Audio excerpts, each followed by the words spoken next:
That's slightly out of sequence job, but one needs to be done anyway. Is stripping his gearbox down, checking the LSD, make sure it's all okay, and there's something not right with third gear.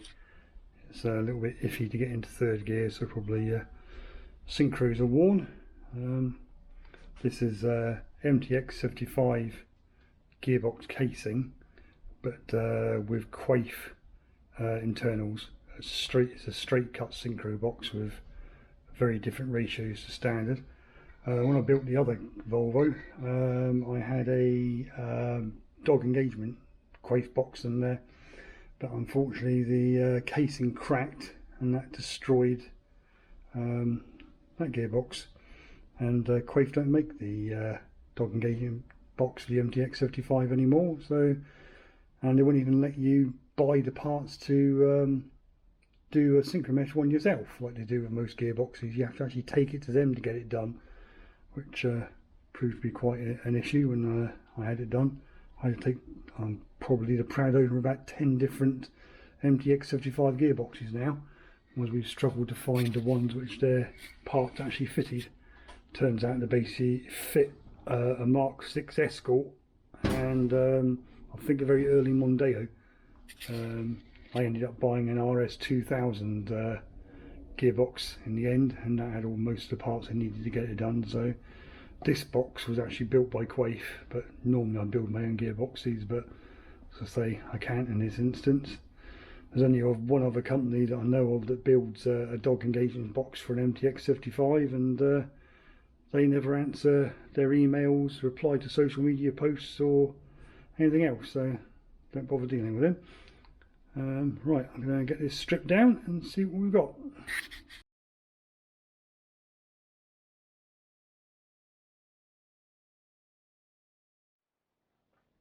All apart, well, top off anyway, so I can get all the clusters out.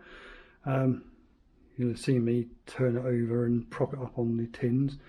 That's a mistake quite a few people I've seen make with these gearboxes. It sits very nicely the other way around in the bell housing, so they try and lift the top off, and of course everything just falls apart because it's all meant to sit this way around. Just a bit awkward to put everything on the bench that way around, but that's why I turned it over. Right, so I shall now strip everything out the inside and we'll have a look.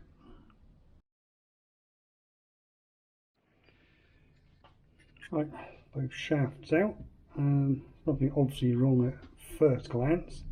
So I'll strip down a bit more of a look.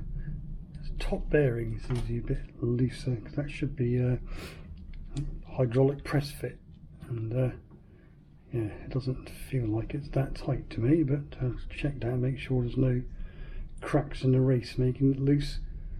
I'll just go through each of the synchros and see if I can see what's going on, because there was definitely the getting into third from fourth especially was really awkward. Wasn't great going from second, but I'm pretty sure the third gear synchro's got some damage on it, so strip it all down and have a look. Two gears I was having problems with was third and fifth. Haven't assembled the third yet, but I've disassembled the fifth, and that's a bit of a problem.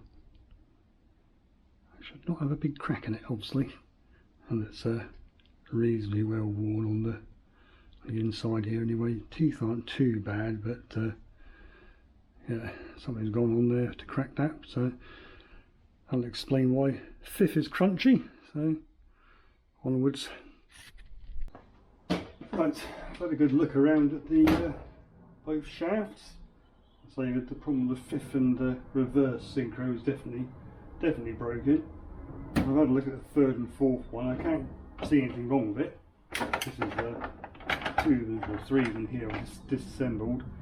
All look fine to me, but I'll put a new one in there anyway, just to be on the safe side. I've got plenty of spares, so and when it comes to putting the forks everything back, I'll just double check all the forks to make sure there's no wear on the selector forks. anything like that, to make sure it's not that. Could even be the cables, so I'll double check the cables. Don't want to replace those, I have to, because they're over €350 for a set of those, so I'd rather not replace those as I have to, but if I do, I do. Next thing I do is sort the diff out. Right, this is the diff set up and the vice for testing. There's an old drive shaft, that end, old drive shaft bit, that end just to hold it. And what we're looking for is the breakaway torque. This diff is a Gripper plated diff. It's 120 Newton meters. Breakaway torque when new. It's a year since the last rebuild, so I'm expecting it to be about 80 Newton meters because they seem to lose about 40 a year. So we'll see where we go.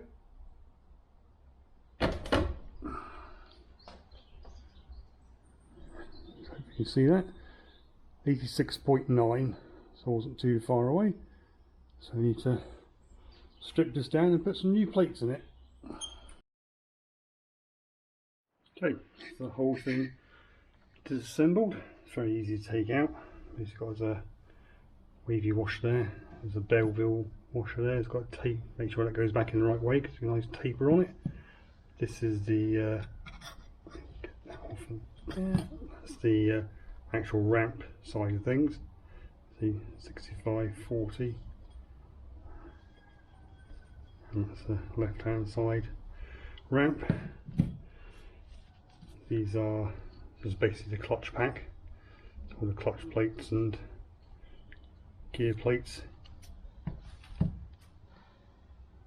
And the actual drive gear. And can't remember for the life of me what these are called, but those are the gears you do the actual differential movement. And then the same lot repeated on the other side of the diff.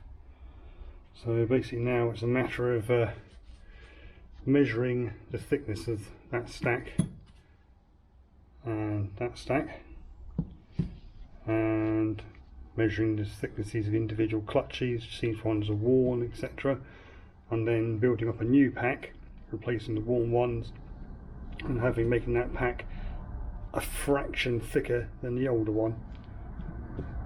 And put it all together, test it, see if we're anywhere near the 120 Newton meters, and rinse and repeat. So I shall crack on with that.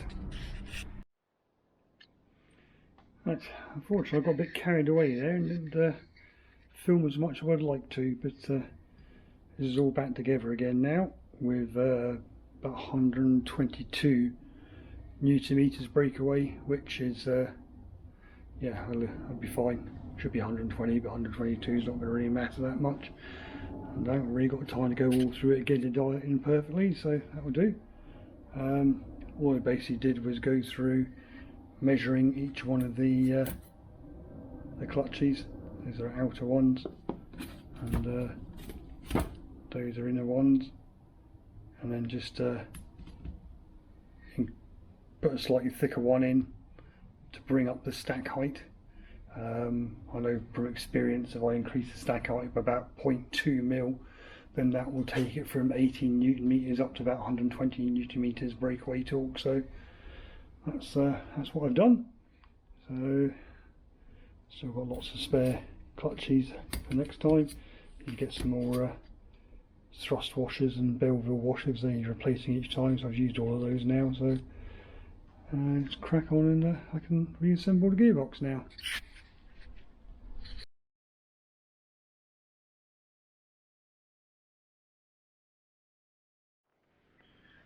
That's the gear clusters back in and the shift forks, etc.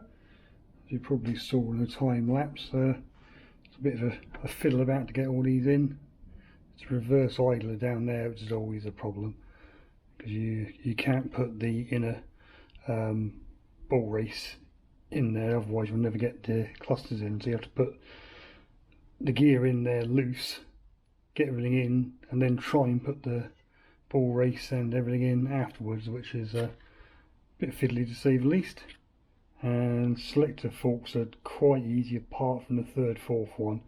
That's always a bit of a pig to try and get that in as well, but that's in there now. and you can tell it's properly aligned because we've got all the fingers here all nicely in a row for neutral, so that should make life, compared to an IB5 gearbox, which is the other gearbox I'm used to working on. These are absolutely doddle to set up, getting the shift back in. Right, it's got to put the diff in and then get the case on it and button it all up next.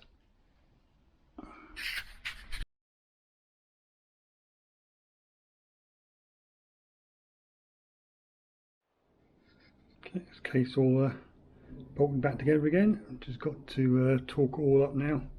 All these bolts need to be torqued to 32 Newton meters, and I've got to torque these, put these in properly and torque them up as well.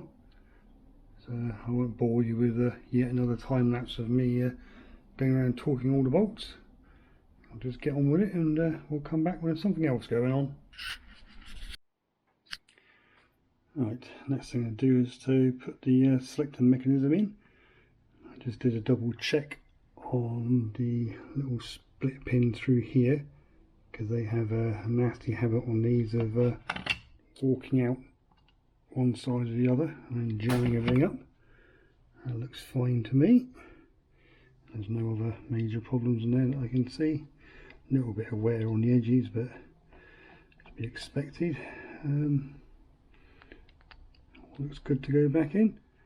Main thing is to make sure it's in neutral, so all the are aligned like that, and that lines up with the forks in there. See if I can do this one-handed. Should be able to. There we go. Just like that. Get that all bolted down, and we'll check that we've got all the gears, everything rotates freely. So back in a minute. That's all bolted on. Let's make sure we can get some gears now. That's okay, so up here, that's fifth, back, up, that way is reverse, in the middle, that's third, that's fourth, all the way down, first, and second. Make sure everything's rotating okay. That's all rotated. Sounds like a bag of bolts, but it always does. It's the joys of a racing transmission. Right, so I think that's the gearbox, apart from a few brackets to bolt on, that's the gearbox diff part of it finished. And I shall see if I can get this a bit cleaner. It's an absolute pig of a thing to clean with all these little channels and grooves everywhere, but I'll see what I can do.